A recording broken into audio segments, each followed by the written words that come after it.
Bonjour peuple de Dieu et bienvenue à cette nouvelle étude intitulée «Pourquoi ma vie est bloquée?» Frères et sœurs, je me réjouis une fois de plus de me retrouver ici avec vous afin de partager cette connaissance.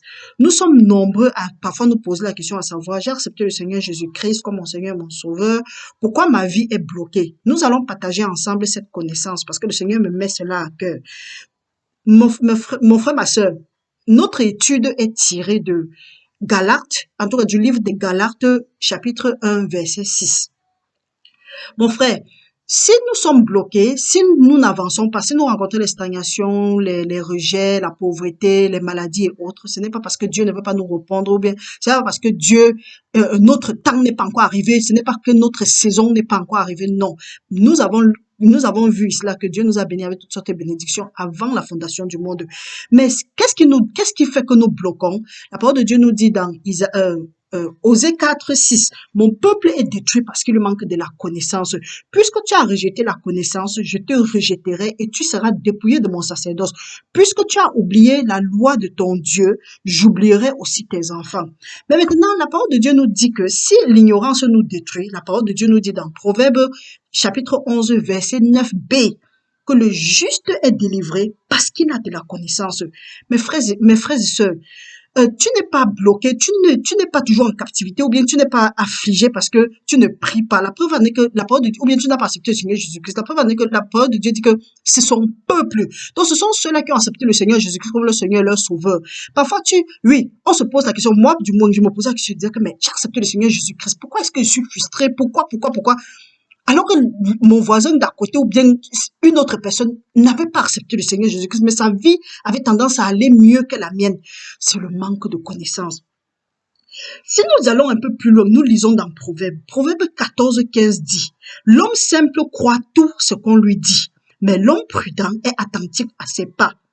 Mon frère, est-ce que tu crois à ce que tout le monde te dit ou bien tu te fies à ce que la parole de Dieu te dit?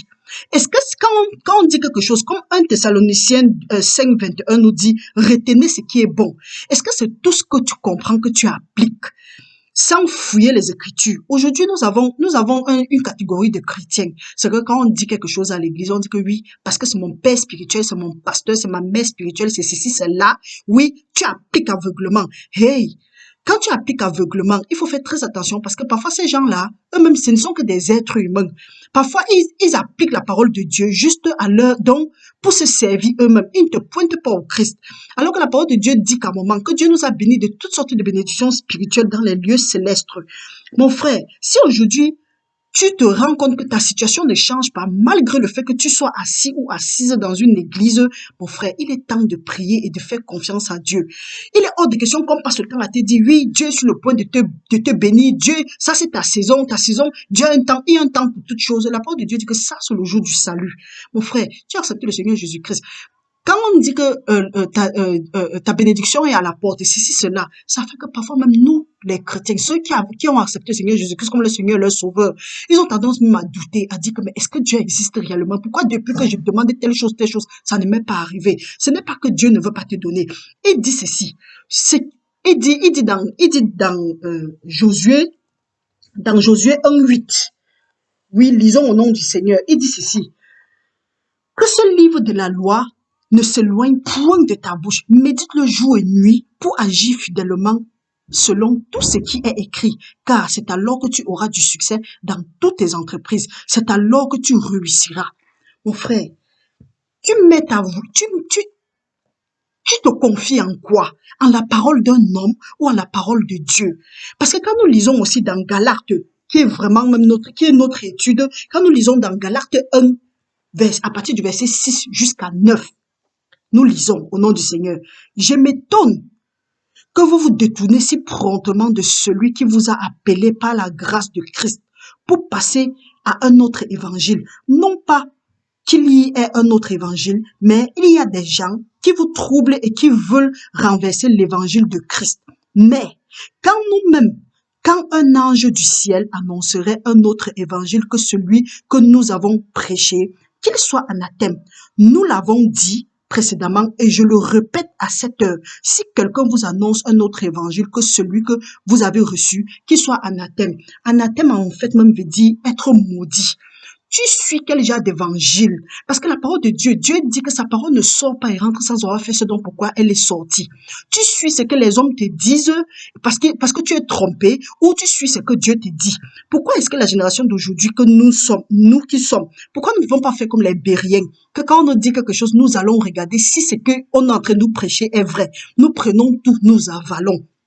Faisons très attention parce que si tu es quelque part où on a mal prêché la parole de Dieu ou bien on a ajouté quelque chose et qu'il y a la malédiction là-bas, mon frère, c'est que ce qui va te suivre, comme on a l'habitude de dire qu'on tape dans l'onction, ou bien c'est dans quelle onction qu'on tape qu'on n'a jamais vu. Fais attention, je ne sais pas dans quelle onction tu es en train de taper, mais si tu es assis ou assise dans une église depuis pratiquement 3 ans, Jésus-Christ a eu son ministère ici sur terre, 3 ans et demi ou 3 ans, quelque chose comme ça, depuis plus de 3 ans, et tu ne connais pas où est-ce que tu appartiens, à quel groupe tu appartiens, tu ne connais pas ton appel, tu ne connais rien, et tu tournes sur place, tu es bloqué. Il est temps de t'élever. La parole de Dieu dit que sortez du milieu d'eux et je vais vous bénir. Parce que si tu es quelque part où ils sont maudits, Psaume 133 nous dit que voici, oh, qu'il est agréable, qu'il est doux pour les frères et sœurs, pour les frères de demeurer ensemble. C'est comme l'huile précieuse qui répandue sur la tête, descend sur la barbe d'Aaron, qui descend sur le bord de ses vêtements. C'est comme la rosée de l'Hermon, qui descend sur la montagne de Sion, car c'est là que l'Éternel envoie la bénédiction, la vie pour l'éternité. Mon frère, tu es assis où? Tu es réuni avec les qui? En principe, la bénédiction doit descendre. Si on respecte la parole de Dieu, la bénédiction doit descendre. Mais si tu es quelque part, je dis même la fétilité, la stagnation, le blocage, le retard, le rejet, l'échec, la frustration, la dépression, la honte, le célibat, la maladie, la pauvreté et tout ça là, mon frère, si tu es quelque part plus de 3 ans et ça continue, il faut sortir de là. Je sais que ce que je suis en train de dire, si ça ne va pas plaire à beaucoup de gens, mais ce n'est pas mon problème. Je dis ce que Dieu me met à cœur de dire. La parole de Dieu dit, pourquoi est-ce que ton pasteur ou bien ta maman ou bien ta maman spirituelle ou ton papa spirituel te dit les choses, c'est ça que tu prends. Est-ce que tu sais que d'après Jérémie 17:5, tu es maudit parce que la parole de Dieu dit que maudit soit celui-là qui met sa confiance à un autre homme. Prends la parole de Dieu. 2 Timothée 2:15 nous dit, efforce-toi de te présenter devant Dieu comme un homme éprouvé, un ouvrier qui n'a point à rougir, qui dispense droitement de la parole.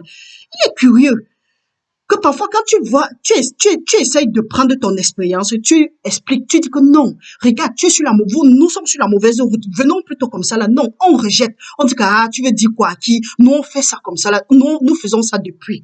Or, la parole de Dieu dit, Proverbe 13:18 dit, la pauvreté et la honte sont le partage de celui qui rejette la correction. Mais celui qui a égard à la réprimande est honoré. Tu es quelque part, on te dit, sors de là. Tu dis non, j'aime là-bas parce que je suis à l'aise là-bas. Tu es à l'aise. Est-ce que Dieu t'a dit qu'il aime là où tu es là? Est-ce que tu es parti sur tes genoux, tu as prié, tu as demandé que Seigneur, montre-moi, est-ce que j'appartiens, est-ce que je dois être ici? Tu dis que non, tu vas taper sur l'onction. Parce que peut-être on a prophétisé sur toi, on a dit que oui, tu auras ceci, tu auras cela, tu es là, tu attends. On dit, assois-toi, tu attends, tu t'assois, tu attends. Mon frère, il faut savoir que le salut est personnel. Le salut est personnel. Prends ça déjà pour toi-même. Donc, ne comprends pas ce que les gens sont en train de dire et tu t'assois, tu restes tranquille. Va à Dieu. Sors du milieu de la parole de Dieu te dit, sortez du milieu et je vous bénirai. Il y a d'autres qui vont dire que la parole de Dieu a dit que oui, n'abandonnez pas votre assemblée à laquelle, quoi? Donc, tu es quelque part, il n'y a pas la bénédiction de Dieu et tu vas rester là-bas.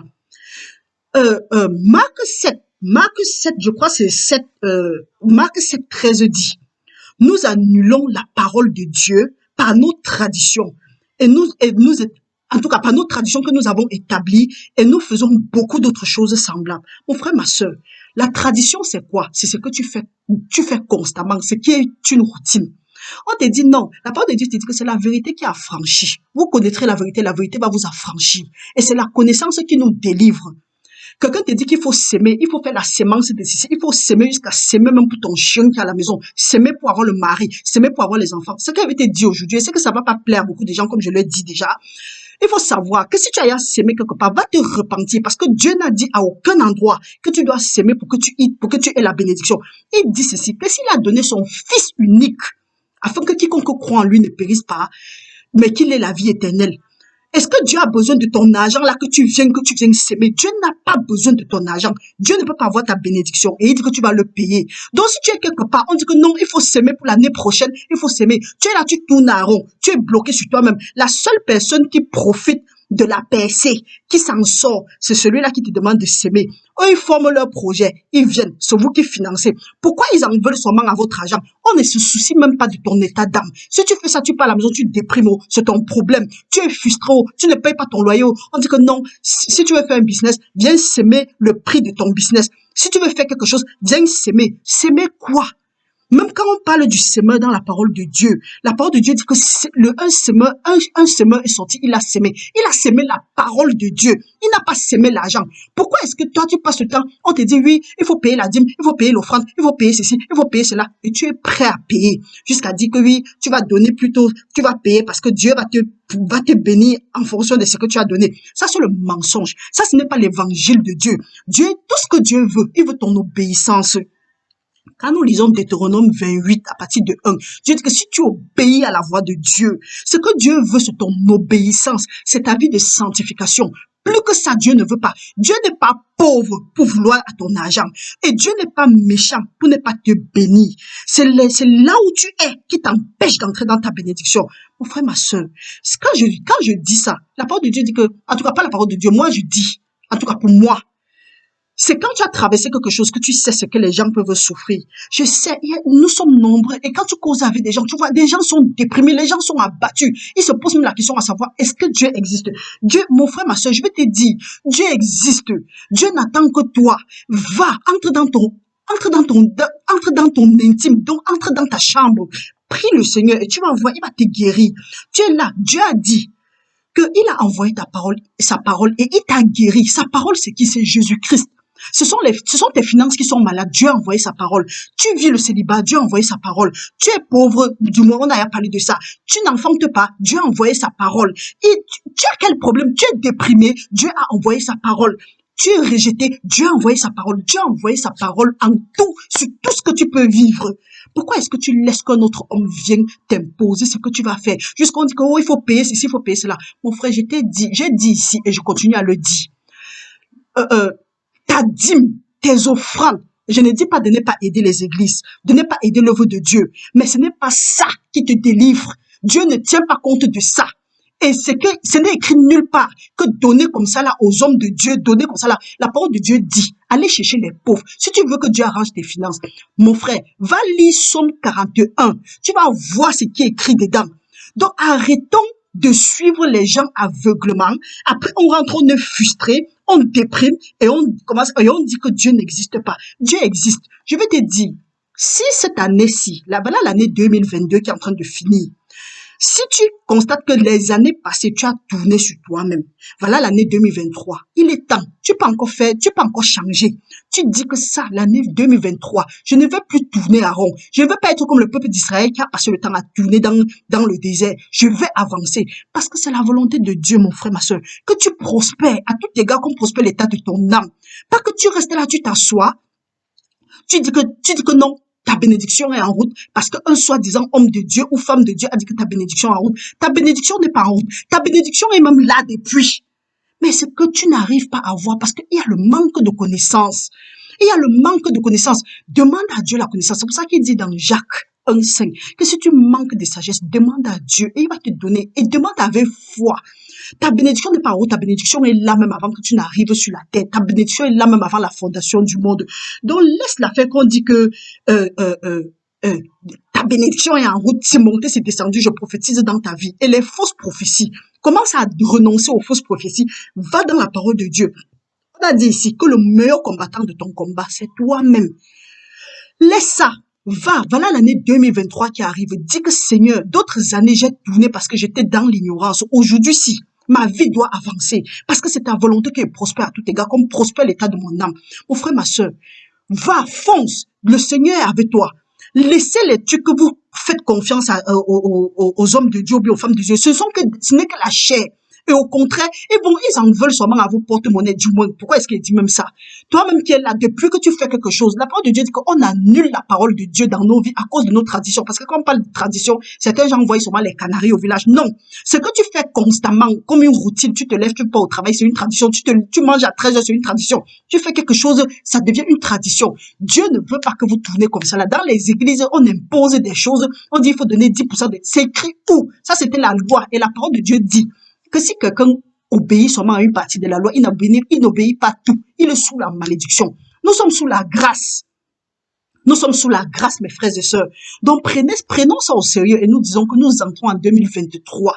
Nous allons revenir dans une autre vidéo, montrer comment est-ce que tu peux demander que ta vie, tu peux faire pour que ta vie commence à avancer au nom de Jésus-Christ.